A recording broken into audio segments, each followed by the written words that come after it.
technologies make lousy parachutes.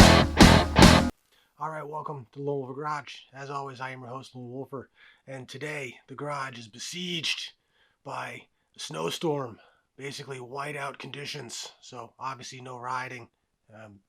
Wouldn't be riding anyway because, well, wintertime, it sucks. And number two, wouldn't be riding because I got COVID-19.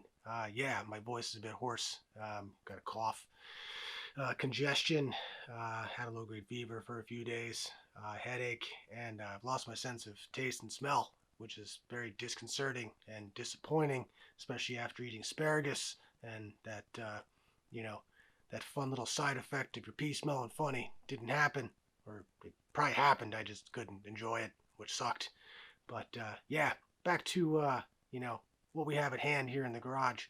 And what we have at hand here in the garage is we're going to be putting in another light up front. After throwing an LED light bulb here in the OEM housing on the Dyna, I discovered that the coverage of the high beam wasn't quite what I was hoping for. So I decided that I was going to search out some options, and yeah, I found that they make these little LED light bars that you can install in like this general area here, and increase the amount of light thrown out there in the world to help you see down those long, dark stretches of road. So the one I got, this guy right here, is about 2100 lumens in these two bulbs here. It will sit right up underneath here, and I think for now what I'm going to do is I'm going to set it up so that it plugs into the high beam. So only when the high beam is on, it will be firing up. So the other option I have is I could throw some spades on the end there and plug it into the auxiliary power that is right behind the nacelle here. I discovered those were quite useful when I put in an LED Daymaker knockoff, which I ended up not liking. It had this halo ring, and I was able to power the halo ring using that auxiliary power source. But I think for now I'm just going to plug it into the high beam because I want to leave that auxiliary power source open to use for other things right now. And I think plugging this into the actual headlight itself for the high beam will be the best option for us right now. Let's get to work. So I'm going to be using the bolt that holds the brake line in place to hold on the LED light. So first thing I'm going to do is got to pull that bolt out.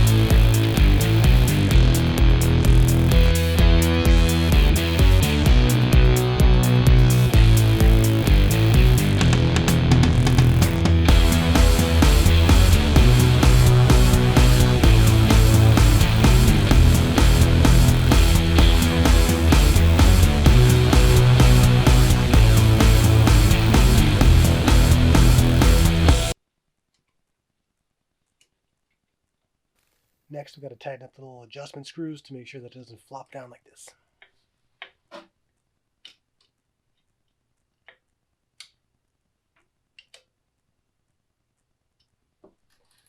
Not going to go too crazy because obviously I'm going to need to adjust it a bit.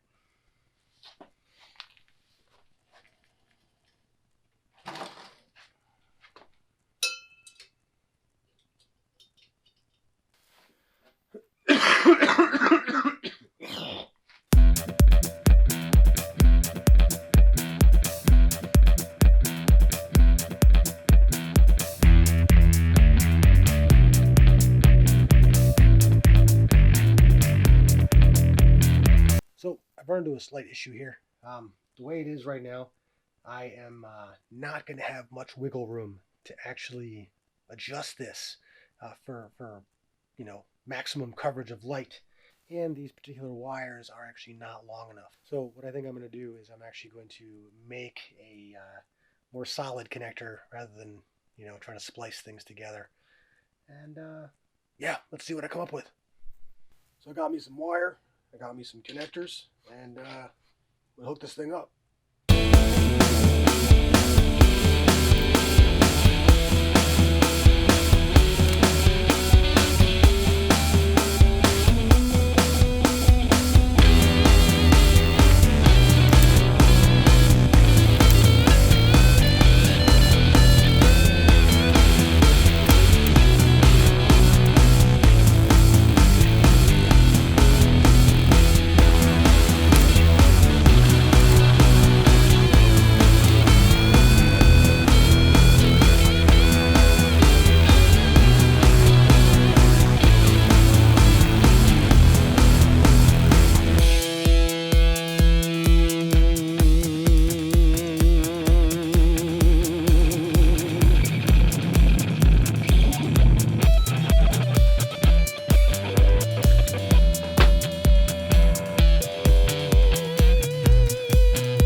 Long enough now. And I happen to have this rubber docking spacer lying around, so I'm going to use that to create a little more wiggle room.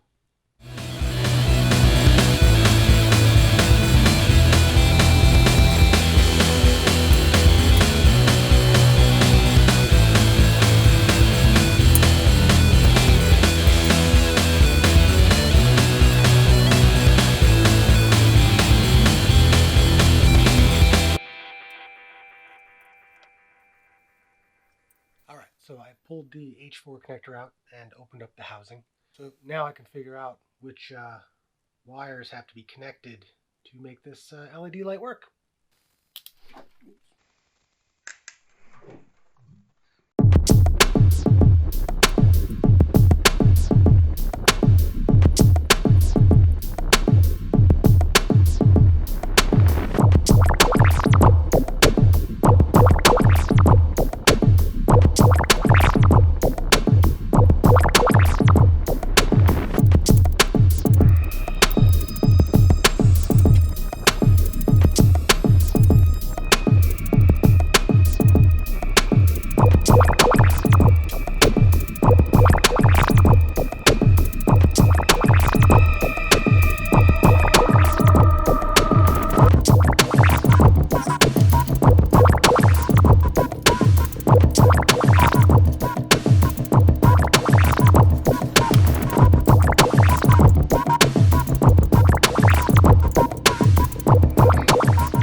High beam, low beam, high beam, low beam, high beam. All right, seems to work. Gonna be a while before I can actually go out and test it on the road, but it looks good. Probably gonna have to make some adjustments to make sure that it is giving me a good spread of light and not just blinding the hell out of oncoming traffic. Not that I really care too much about blinding them, but yeah, I'm looking forward to having this new LED light on the bike. I'm pretty confident all of these changes on the front of the bike, lighting wise, are going to be a vast improvement for night riding. So this light bar might look very familiar, however it is missing one key thing, that is the MoonsMC logo. This is a generic version of one of their light bars. I found this on Facebook Marketplace, just randomly searching for motorcycle stuff. And I was just like, you know what? It's $10. I'm going to order it, give it a shot. The MoonsMC one might be higher quality, but from all the pictures I've seen, this is the exact same thing, just not $45 or $49, whatever it was.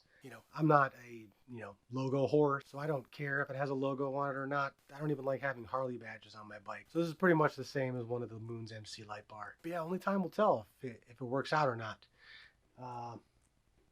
Confidence is high. That might just be the COVID talking, but I don't know. I'm pretty happy with it so far.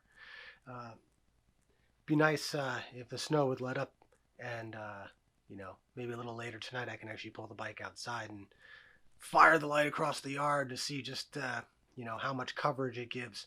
But I don't think so, because I believe it is supposed to snow into the wee hours of the evening and morning and never stop. It's just gonna snow forever. So this is not an ideal situation because the snow is so high it's actually blocking the light from my headlamp hitting that tree. But here we are. Low beam, high beam with the new LED light bar. Low beam and high beam with the new LED light bar. That throws quite a bit of light. I think that is going to be very, very helpful. Gonna take some adjusting though. I'm pretty psyched. Some more light up in front of this bike. If you guys have any comments, let me know down below what you think. And if you like this one, give it a big old thumbs up. If you don't, keep on trucking. And hit that subscribe button. Rock on.